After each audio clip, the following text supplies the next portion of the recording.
In the earlier episodes, Sauti narrates his experiences to the sages at the beginning and the end.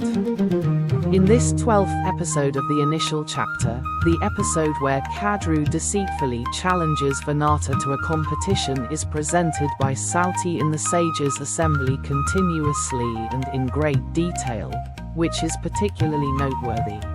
In ancient times, sage Shaunaka and other sages gathered to listen to the tales of the Mahabharata. The fragrance of incense wafted through the air.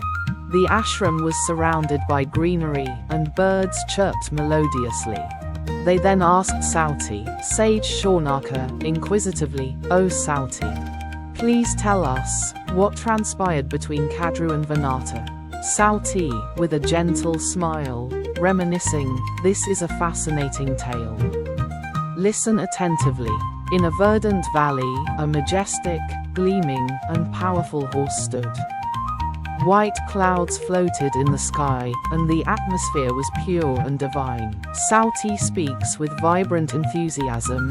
One day, Kadru and Vinata saw an exceptionally beautiful horse. It possessed all virtues and was exceedingly charming. Vinata, astonished, "How marvelous! I've never seen such a horse before." Kadru, curiously, "Yes, this horse is truly remarkable. Let's go closer and observe."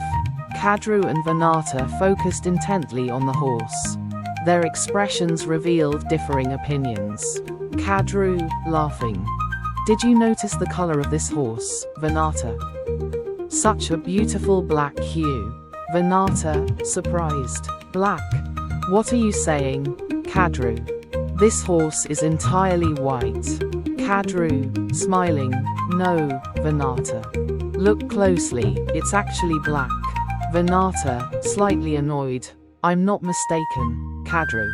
It's completely white." Sauti seriously telling, Kadru and Vinata's faces showed determination and confidence. A heated debate ensued between them. Both remained steadfast in their beliefs. Vinata, firmly, "You're deliberately misrepresenting, Kadru. Anyone can see this horse is white." Kadru, challengingly, "No, Vinata. This horse is black.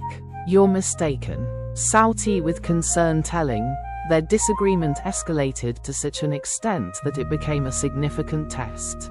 Then both Kadru and Vinata stared at each other intently. The wind began to blow slightly stronger. Clouds started gathering in the sky, as if nature itself sensed their dispute. Sauti in a deep voice, "This debate transformed from a simple matter into a crucial test. But what will be the outcome of this test? Who among Kadru and Vinata will emerge victorious? This story doesn't end here." Sauti seriously again telling, the argument between Kadru and Vinata intensified. The debate grew more intense. Neither Kadru nor Vinata was willing to relent. Then, Kadru proposed a condition. Kadru, cleverly and confidently, "Vinata, there's no point in arguing like this. Let's set a condition." Vinata, eagerly, "What condition, Kadru?" At that moment, the sun was setting, casting a reddish glow all around. The wind blew slightly stronger, and the leaves of the trees swayed. Kadru, challengingly, "If my statement proves false, I will become your maid. But if your statement is false, you will become my maid. If you have the courage, accept this condition." Sauti telling in calm and resolute tone. Vinata remained silent for a moment. Her eyes sparkled with confidence. She thought, "I know for certain that the horse is white. There is no way I can lose this bet." Answer, she accepted Kadru's challenge. Vinata, firmly, "All right, Kadru, I accept your wager. Tomorrow morning, we shall find out who is right and who is wrong."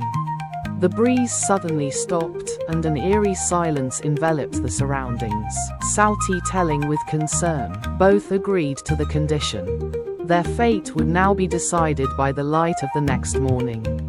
The horse stood at a distance, gently nodding its head, as if observing the whole situation. Sauti dramatically feeling. The sun began to set, its reddish glow fading slowly. As daylight dwindled, Vinata thought, victory is mine. But in Kadru's heart, a deep scheme was brewing. By the riverbank, a gentle breeze blew. The ripples of the water made soft sounds. Kadru, thinking to herself, cunningly, what if I lose? No, I cannot allow that. I must do something. Sauti in a low, mysterious tone. Thus, the night descended. But what will happen in the morning? Will truth triumph, or deceit? The wheel of fate had started to turn. Kadru and Vinata slowly walked back to their respective shelters. Their minds were restless, each lost in her own thoughts. Sauti speaks in a calm, soft voice. A vast grassy field, where the darkness of night slowly begins to cover everything. The night grew deeper and deeper. Kadru and Vinata kept gazing at the horse from a distance, but in the thick darkness, it became impossible to discern its true color. Vinata, in a disappointed voice, Kadru, we can't make out anything anymore. We'll have to wait until dawn.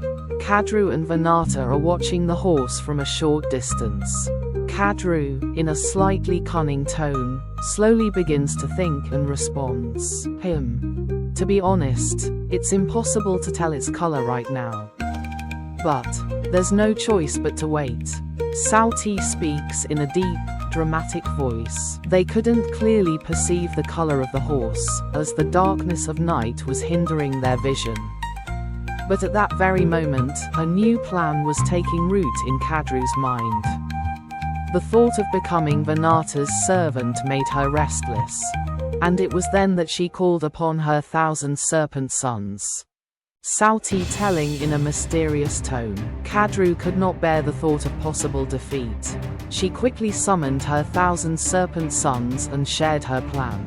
Kadru, in a deep, strategic voice. My dear children, I face a serious test. If my words are proven false, I shall become Vinata's slave. The Serpent-Sons whispered among themselves, some staring at her in disbelief. One Serpent-Son, worried tone. But mother, what do you intend to do? Can we help you somehow? Sauti in a serious tone, slowly building suspense. Kadru then proposed a strange plan, one that could change the outcome of the wager. Kadru, in a commanding voice, do something to make the horse appear black. I cannot become Vinata's servant. I will not tolerate such disgrace. Sauti in a grave, dramatic tone. Kadru's words cast an uneasy silence over her 1,000 Serpent-Sons. Some were shocked, others troubled. Many exchanged nervous glances. A Serpent-Son, annoyed. But mother, are you asking us to resort to trickery? Is this truly right? Kadru, angrily. Her face stern, her eyes sharp and cunning. There's no time to think about right or wrong now. I cannot afford to lose. Sauti thoughtfully telling. Some Serpent-Sons whispered among themselves. Others remained silent, looking down. Would they obey their mother? Were they ready to hide the truth? Sauti telling in a quiet, reflective tone. In the middle of the cave, Kadru sat upon a high stone. After hearing her command, her 1,000 sons were filled with doubt. They looked at one another. Was their mother truly straying from righteousness? Around her sat numerous Serpent-Sons, their faces marked by concern and discomfort. One Serpent-Son, anxiously, gently protesting. Mother, is what you're doing really right? Should we really embrace deception? The dim light highlighted the sternness on Kadru's face and her unwavering resolve. Another Serpent-Son, firmly. Vinata too is a mother like you. Is it right for us to deceive her? Sauti in a worried tone. Some whispered among themselves, others silently stared at the ground. The Serpent-Sons did not wish to abandon the path of truth and righteousness. They tried to reason with their mother, but Kadru remained unswayed. Sauti in a deep, slow voice. But Kadru became enraged at her son's hesitation and questioning of morality. Her face turned stern, and her eyes blazed like fire. She slowly stood up, her scarf fluttering in the wind. Kadru, in a loud voice, trembling with anger. "Will you not obey my commands? Then hear my curse." The Serpent-Sons looked at her eyes in fear. Sauti in an excited tone. The light in the cave dimmed, only Kadru's face remained illuminated. She spoke in a sharp voice, Sauti in a dramatic voice, deep mysterious tone. Kadru, in anger, raised her hand to curse. Her eyes blazed like burning fire. She raised her hand and said, Kadru, in a powerful, curse-laden voice, "Since you did not heed my words, you shall all be consumed in Janamajaya's great sacrifice." The air inside the cave began to blow fiercely. Sauti in a breathless voice, her voice echoed throughout the cave. The Serpent-Sons were stunned, looking at each other in fear, their faces showing signs of terror. A Serpent-Son, trembling with fear, in a low voice, "Mother, please do not be so harsh with us." The ground trembled slightly, as if nature itself was shaken by the curse. But Kadru remained steadfast. Whether her curse would come true, only time would tell. The magnificent golden sky of the celestial realm, where white clouds float, Sauti telling in an enthusiastic voice, gradually increasing in excitement. King of the gods, Indra, sits on his golden throne, with other deities present. With Kadru's curse announced, a wave of joy swept through the celestial beings.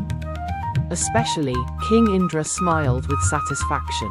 King Indra, in a joyful voice, "At last, the people of Earth will no longer have to fear these wicked serpents." They all looked at each other, expressing their happiness. Sauti in a serious tone. The gods had long endured the terror of these venomous serpents. They knew that many lives were lost due to the serpent's poison. Now, their tyranny was about to end. The gods, cheering, "Victory! Victory! With the blessings of the gods, Earth shall now be free." Their joy was so immense that they began a shower of flowers from the heavens. Thousands of colorful flowers floated in the sky, and King Indra breathed a sigh of relief. Sauti in a calm, serious voice, "Brahma's ashram, where golden light spreads all around." But Brahma knew that merely protecting Earth's people from the curse was not enough. They needed something more, a protective shield, a great power. Sage Kashyapa stands before Brahma with bowed head. Brahma, in an instructive tone, in a low voice, "Kashyapa, the earth must be protected from the venom of the serpents. I grant you a divine mantra, it will neutralize poison, it will be a protective shield for humans." Sauti in an exalted voice, Brahma sits in a meditative state, surrounded by the radiance of the gods. Brahma slowly opens his eyes and looks towards Kashyapa. Saying this, Brahma bestowed upon Sage Kashyapa the Garuda mantra. It is a powerful mantra capable of destroying serpent venom. Sauti in a confident voice, Sage Kashyapa, in a humble tone, "Lord, I will disseminate this mantra among humans. They will no longer fear serpent venom." Thus, the Garuda mantra spread across the earth. Within the serpent's curse lay the path to human liberation. Sauti telling in a calm and solemn voice, "In the midst of a vast forest lies a sacred hermitage. At the center of the hermitage stands a great banyan tree, under whose shade the disciples are seated." Sauti in a calm and solemn voice, "This story is not merely a debate between Kadru and Vinata. It is a significant part of the Mahabharata, offering a profound lesson for all of humanity." Sauti is seated on a mat, with Shaunaka and the other sages listening intently before him. Shaunaka Muni, in a curious tone, "O Sauti, you have narrated this story to us. But tell us, why is this tale so important? The incense smoke mingles into the air, birds chirp in the distance. Sauti, with a gentle smile, in a composed voice. O great sages, this tale holds profound meaning. It is not just a story of the past, it embodies eternal lessons of truth, righteousness, and the law of karma. A scene from Sauti's memories slowly transitions into the unfolding events of the Mahabharata. In a lofty voice, Sauti says, "This very event becomes the cause of Janamajaya's great sacrifice." The destruction of the serpents due to Kadru's curse finds its foundation in this tale. On one side, the scene of the wager between Kadru and Vinata. On the other, glimpses of the sacrificial fire of Janamajaya's serpent Yajna. Lord Krishna's face shines brightly, as if the core truth of the epic is being revealed. The soft strains of the veena begin to play slowly, weaving the atmosphere of the epic. Sauti, in a deep, solemn tone and calm and gentle voice, continues the narration with unwavering focus. Every part of the Mahabharata is a blessing for the righteous. It is not just a history, it is a pillar of Dharma, a timeless reflection of truth and the fruits of action. One who listens to this tale attains merit, for it holds within it the triumph of truth and the establishment of righteousness.